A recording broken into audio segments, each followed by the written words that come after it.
joining us today for another episode of What's Your Why Wednesday. Today, I am here with the amazing Stacey Jordan. She is the area manager at Homebridge Financial Services. Stacey, thank you so much for joining us today. All right. Stacey, the majority of us came into this wonderful mortgage industry by accident. Yes. But we stay in this industry because it's tied to our personal and professional why. So we would love to hear. Please share with us, what's your why? So why have I stayed in this industry? So just to share, I've celebrated 23 years in mortgage lending. So yes, it's scary to say that, but I did stumble into the business through real estate development. I had purchased my first home and then did my first flip. And it was through that experience doing my first flip that I was introduced to mortgage lending. And also at that same time, I was having my first child, working in corporate America and not really looking forward to the commute once I had the baby and the restrictions that that world would then place on my growing family. So coming into mortgage lending, it was a huge leap of faith, but it seemed to correlate much more with more of my entrepreneurial spirit, which I started to learn at that age I had. And so I have stayed in mortgage lending. My why is I have several whys, but it's afforded me the ability to really, I feel, control what I put in, I get out. Right. So I've always loved that about mortgage lending. I've loved the income potential. It's also afforded me the opportunity to develop real estate on the side, because of the flexibility, the ability to manage my schedule. And I guess my other why is just I absolutely love playing a role in one of the most important purchases that a person will make in their life, because they say, the most stressful thing you can do in life is deal with death, divorce, and buying a home. Yeah. And who would think, right? Who would think that would be death, divorce, and buying a home? Right? Exactly. And so I don't know what that says about me, but it's one of the things that I love about this business is the impact that you can make on someone's life, because we have the opportunity on the origination, the front end side of the business, to come in and really be that mentor, hold somebody's hand through a process, educate them through communication, and just get them to the end. And there's just no greater feeling, right, and accomplishment. So I think it gave you a couple of whys, but I think I love it. Not just one way to answer it. It's so fabulous when, one of the reasons why I love doing this podcast is because I think sometimes when you've been doing it 23 years or 25 years, or whether you're doing it 5 years, sometimes when you do something for a while, you forget what it felt like when you first came in, or you forget the monumental impact that we do make every single day, right? Because when it becomes the same thing over and over, right, sometimes it loses that special feeling from when we first started doing it. And I think all the time we need that reminder, right? To kind of reset things. Now for you, right? Look, you were going through a change in your own family circumstance, right? You were about to have a brand new family. You needed that flexibility because you realized that, yes, you could have done the corporate thing and that would have been just fine. But you were able to say, you know what, it's even better if I'm able to have this flexibility. And then to be able to also be able to do the real estate on top of the mortgage, that's just more availability to help more people, help your family, and be able to go on to new limits. So that is so powerful. Now, the second question ties into part of your why. You had mentioned that impact that you make on others. Well, my favorite part of doing this is listening to the stories, the beautiful stories of how you have made an impact in people's lives. Can you please share one of those with us, whether it was a family you helped or a team member or something you're doing in your career? Give us a story where you feel you're making a difference and an impact on others. Okay. I mean, I have hundreds of stories of amazing clients. But what comes to mind right now as you ask that question, is a young woman that I am currently mentoring in business. I hired her right out of high school. She was her father was a client of mine way back when, and I helped him with his first purchase. So that was sort of a neat connection. But she came to me and she was not sure if secondary education was the right choice for her due to the cost and having to graduate with, taking on 4 years of debt. So long story short, she got her license. I actually carved out a position for her. The company supported me on that. And then she got her license a year later. And she's been with us for coming on through 3 years now. She's 21. And so it's been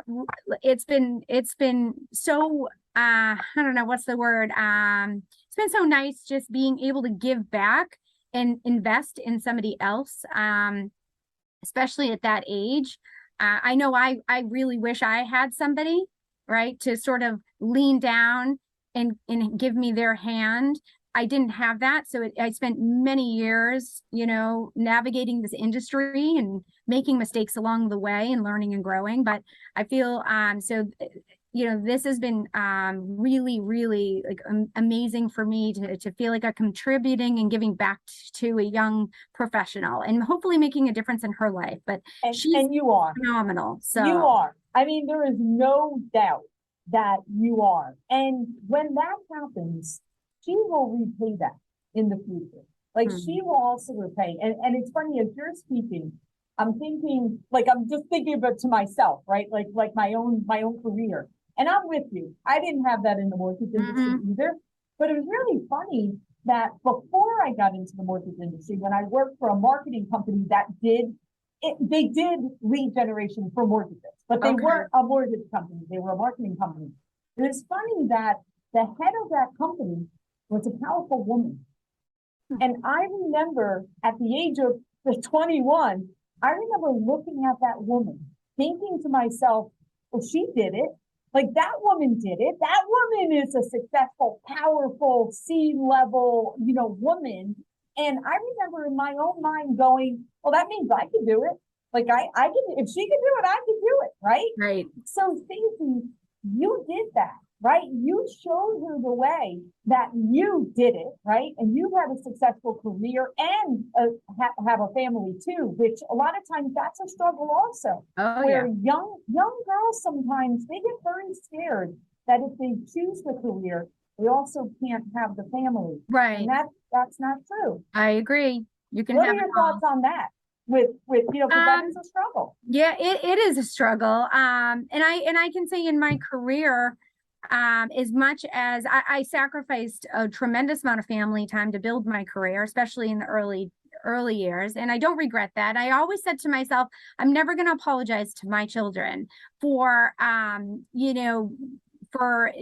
for working so hard, because I'm providing a life for them and leading a good example. So I always kind of led with that like mindset, so that that was just my mindset, right? And of course, behind the scenes, I had days and weeks where I felt awful and guilty for not being around as much, but I was never going to show that to them, right? So I do think, yeah, it is still a challenge. I think we're evolving in society, and men and husbands, or whatever the family situation is, right? But I'm speaking for myself, are more supportive than maybe they used to be in past generations. So that's wonderful for women, I think, who want that career and that family. So I feel happy for like the generations now, right? But I do think you can have it all. You just have to be very deliberate about what's important to you, and you need to do things like I said early on. Like I always had a house cleaner. Even if I could barely afford it, I'd rather eat Cheerios than carve out 4 hours on a Saturday to clean my house. It's so silly. It's such a poor use of my time. I need to be doing Legos on Saturday with my kids, right? So I was always very, very deliberate about what is a good use of my time right now and what are my priorities. And I very, very early on, I just made sure that I took care of whatever I needed to, so I could prioritize my work life and even I might have been making some sacrifices at home, but my time with my children was always of quality. So, and I made sure of that. So, and you know what the other thing too, Stacey, that I think we all working women can agree with, letting that guilt go. I Because, know. right? Because that, and it's always us. Like, it's Oh, not yeah. other people putting the guilt. It's Right. us, right? It Because is. we put that guilt on us. So even what you just said about having a house cleaner, right? A lot of times it's like, oh, I don't want to do that because, you know, what will people think that, oh, I can't clean my own house, or I think no, it's what you just said. No, I'd rather be at the park or the zoo or playing Legos on the Right. weekend. Why am I wasting my time doing that? Yeah. So agreed. And it's so refreshing that we can have these conversations now, and we can kind of go like, no way, get the house cleaner, get the landscaper, get whatever, whatever you need, order the prepackaged food if that's, have it shipped and we can just cook it out. Whatever works for your family. No guilt, whatever works best for you, then that's it. No, don't worry about what other people are doing. That's right. That's don't compare. It doesn't matter. Exactly. Nobody knows what's going to serve you and your family best, but you. And so I always say, quiet the noise, stay in your lane, and just put on your blinders, right?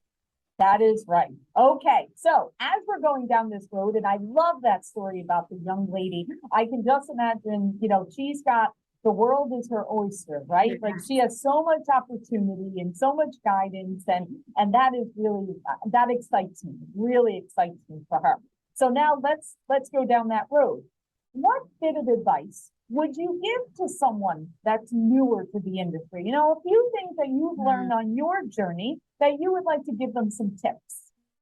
I would say don't be afraid to speak up and express what your goals are and ask questions and ask for help. I think my journey, I'm still on the journey, but leading up to this point, I think that, if I've maybe been a little bit more vocal in what I wanted to accomplish, maybe somebody would have stepped forward to help me. And so I own maybe a little bit of that, thinking I can do everything all the time, right? But that's another thing that we think we have to. I know. I don't know where that comes from, but I don't suffer from that anymore. I'm very happy to say, no, you are much better at that than me. So you do it. But I know early on in my career for a long time, I felt, no, I have to do it. If I don't do it, then I'm letting someone down, or people will think I don't know, or whatever. Yeah. And it's funny you say that, because I've always said I'm an incredible delegator, and I don't need to do everything. And I definitely don't care about getting credit for things. So I don't come from that place, and that's okay if you do, right? Because some people, that's how they function, is by whatever. But I think I've suffered from thinking I have more capacity to do things. So that's those are my challenges that I still continue to work on, is realizing, okay, there's only so many hours in a day, and, and kind of scaling back some of what I take on. Right. There you go. But you've identified that. And that's something that you're like, okay, now I'm aware and I can make decisions based on that. And you know what they say. I mean, I can't remember the exact saying, but there's a saying about the most powerful person in the room is the one that's the most self-aware. That's the most powerful person, because a lot of times we're not.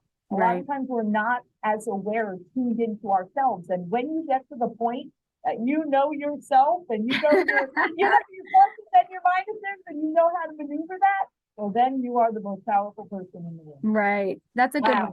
I'll take that. I'll take that away. All right. Awesome. Well, Stacey, you are amazing. Thank you so much for sharing. We truly appreciate it. Keep paving the way with that young lady. I can't even imagine where she's got no limits. I know. I'm so excited to watch her. Yes. Thank you. Yes. All right. Be all the best, and thank you so much. Thank you.